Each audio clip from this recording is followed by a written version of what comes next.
welcome to our YouTube channel. I am Shubhufi. Today we will discuss about professional misconduct.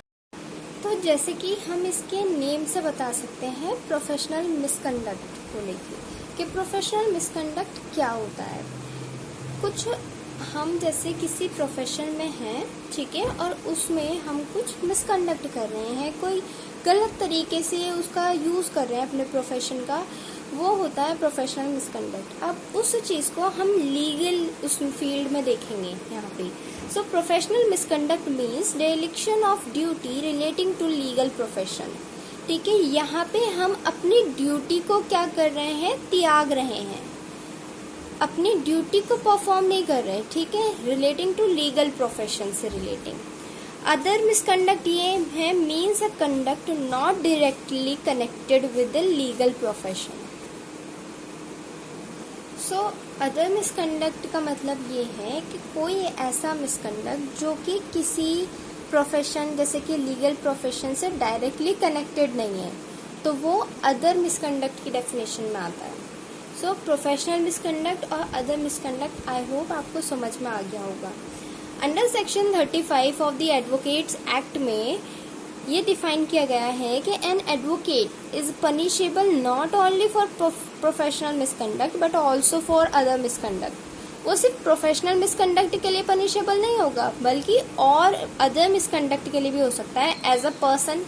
ठीक है, अगर उसने कोई मिसबिहेव करा है किसी भी तरीके का तो वो पनिश होगा। तो एडवोकेट भी तो एक पर्सन है ना, अगर उसने किसी और तरीके का मतलब आउटसाइड हिज प्रोफेशन जाके उसने क्या करा, कोई मिसकंडक्ट करा, तो वो उसके लिए भी पनिशेबल होगा। Professional misconduct arises as a result of serious dereliction of duties towards the court, client and the opponent and the colleagues. तो प्रोफेशनल मिसकंडक्ट जो होता है इन द लीगल फील्ड में, तो वो अराइज होता है as a result serious dereliction of duties, मतलब बहुत ही सीरियस तरीके से हम अपनी ड्यूटीज को बिल्कुल भी फॉलो नहीं करते। ठीक है, कोर्ट के प्रति हमारी क्या ड्यूटीज हैं, क्लाइंट के प्रति क्या है, ओपोनेंट के प्रति क्या है एंड कलीग्स के प्रति क्या है, वो हम सारी ड्यूटीज को त्याग देते हैं और कोई ऐसा मिस कंडक्ट कर जाते हैं जो कि पनिशेबल है। Under section 35 of the Advocates Act में वो क्या है, पनिशेबल है। For example making false allegation against judicial officer. हम क्या है, फॉल्स एलिगेशन लगाते हैं, बनाते हैं जुडिशियल ऑफिसर के अगेंस्ट में, तो ये एक मिसकंडक्ट है। फॉल्स बना रहे हैं, अगर सही हो तो बात अलग है, उस पर पूरी इन्वेस्टिगेशन होगी, बट यहाँ हम क्या कर रहे हैं, यहाँ तो बिल्कुल फॉल्स बना रहे हैं। Making groundless and insulting charges against witness. हम ग्राउंडलेस और इंसल्टिंग चार्जेस कर रहे हैं विटनेस के अगेंस्ट में। कमिटिंग क्राइम्स, फाइनेंसिंग लिटिगेशन कर रहे हैं। Giving wrong advice to the client, हम अपने क्लाइंट को क्या कर रहे हैं, रॉन्ग एडवाइस दे रहे हैं। तो इन एग्जाम्पल के थ्रू हम समझ सकते हैं कि मिसकंडक्ट किस तरीके से हम करते हैं अपने प्रोफेशन में, लीगल प्रोफेशन में। अब देखते हैं हम पनिशमेंट क्या है मिसकंडक्ट के लिए। सेक्शन 35 ही ये डिफाइन करता है, जो ये कहता है where on receipt of a complaint और otherwise a state bar council has reason to believe that any advocate on its roll has been guilty of professional और अदर मिसकंडक्ट। कोई कंप्लेंट आती है, ठीक है, या फिर स्टेट बार काउंसिल के पास एक स्ट्रॉन्ग रीजन होता है ये बिलीव करने के लिए कि किसी एडवोकेट ने जिसका रोल ये था कि उसको गिल्टी पाया गया, ठीक है, प्रोफेशन में या फिर किसी अदर मिसकंडक्ट में, it shall be refer to its disciplinary committee. तो वो जो है स्टेट बार काउंसिल की डिसिप्लिनरी कमेटी को रेफर किया जाएगा। अब दूसरा क्या है, द स्टेट बार काउंसिल में either of its own motion और on application made to it by any person interested withdraw a proceeding before its disciplinary committee and direct the inquiry to be made by any other disciplinary committee of that state bar council। State bar council अगर चाहे तो खुद के motion से या फिर कोई application के थ्रू, ठीक है, जो पर्सन इंटरेस्टेड है, ठीक है, उसके द्वारा करा सकती है प्रोसीडिंग। ठीक है, तो ये चीज़ आ जाती है स्टेट बार काउंसिल के रिगार्डिंग।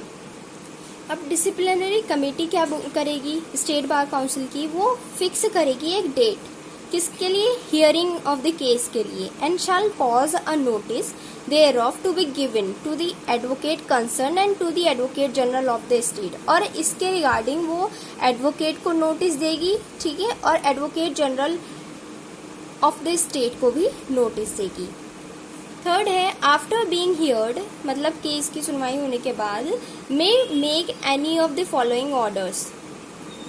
जो disciplinary committee of a state bar council की है, तो वो आफ्टर बीइंग हियरिंग क्या कर सकती है, इन ऑर्डर्स को फॉलो अप कर सकती है, जैसे कि डिसमिस द कंप्लेंट, कंप्लेंट को डिसमिस कर दे, या फिर reprimand of the advocate, suspend कर दे, suspend the advocate from practice for such period as it may deem fit, या फिर रिमूव कर दे the name of the advocate from the state roll of the advocates. ठीक है, जो enrolment होता है एडवोकेट्स का, वहाँ से उसके नेम को क्या कर दे, रिमूव कर दे। फिर आती है remedies against the order of punishment. जो पनिशमेंट का ऑर्डर दिया उसके अगेंस्ट में क्या रेमेडीज हैं, जैसे कि हम अपने आईपीसी में भी देखते हैं कुछ डिफेंस होता है ना, इस तरीके से ये भी एडवोकेट्स के लिए डिफेंस किए गए हैं। यानी कि सिर्फ ऐसा भी तो हो सकता है मिसरिप्रेजेंट करके कोई उसको गलत तरीके से कोर्ट में ले जाए किसी भी एडवोकेट को कि इसने तो ये वाला मिसकंडक्ट कर दिया और एक्चुअल में उसने ना करा हो। तो इस वजह से यहाँ पे क्या होगा, अपील कर सकता है वो बार काउंसिल ऑफ इंडिया में, ठीक है, अपील कर सकता है वो सुप्रीम कोर्ट में, या फिर स्टे ऑर्डर ले सकता है, ठीक है, स्टे कर सकता है उस ऑर्डर को। देखते हैं इसको, सेक्शन 37 में ही है। सेक्शन 37 में क्या कहता है, appeal to the bar council of India. Any person aggrieved by the order of the disciplinary committee, कोई भी पर्सन जो कि अग्रीव्ड पार्टी है, ठीक है, डिसिप्लिनरी कमेटी के द्वारा जो ऑर्डर दिया गया है ऑफ द स्टेट काउंसिल के, स्टेट बार काउंसिल की जो कमेटी है, और द एडवोकेट जनरल के द्वारा ऑफ द स्टेट के, मे विद इन 60 डेज, ठीक है, 60 days from the date of the order may prefer an appeal to the bar council of India. Within 60 days के अंतर्गत वो क्या ले जा सकता है, उस ऑर्डर के अगेंस्ट में अपील ले जा सकता है बार काउंसिल ऑफ इंडिया में, एंड अपील कर सकता है वो सुप्रीम कोर्ट में। कैसे, any person aggrieved by an order made by the disciplinary committee of the bar council of India और the attorney general of India में विद इन 60 डेज, इसमें भी 16 डेज के अंतर्गत जो कि ऑर्डर आया था, ठीक है, वहां से वो अपील ले जा सकता है सुप्रीम कोर्ट में, और वो क्या कर सकता है, ऑर्डर को स्टे कर सकता है। कैसे, aggrieved party can file an application before the concern bar council which has passed the order to stay the order still appeal is file. जब तक अपील फाइल नहीं हो जाती तब तक वो ऑर्डर को स्टे करने के लिए कंसर्न बार काउंसिल में एप्लीकेशन दे सकता है। Similarly after filing appeal file होने के बाद वो किसमें, किसी बार काउंसिल ऑफ, जैसे कि बार काउंसिल ऑफ इंडिया में वो अपील करेगा या फिर सुप्रीम कोर्ट में करेगा, तो अग्रीव्ड पार्टी जो है क्या कर सकती है, स्टे करवा सकती है ऑर्डर को जब तक कि उस अपील का डिस्पोजल नहीं हो जाता। ठीक है, तो ये जो हमारा टॉपिक था प्रोफेशनल मिसकंडक्ट, ये यहाँ पे कंप्लीट होता है। इसके केस लॉज हैं आगे, वो हम दूसरी वीडियो में कवर करेंगे। अगर आपको वीडियो अच्छी लगी है तो लाइक कीजिए, शेयर कीजिए एंड कमेंट कीजिए, एंड हमारे चैनल को सब्सक्राइब कीजिए। Thank you.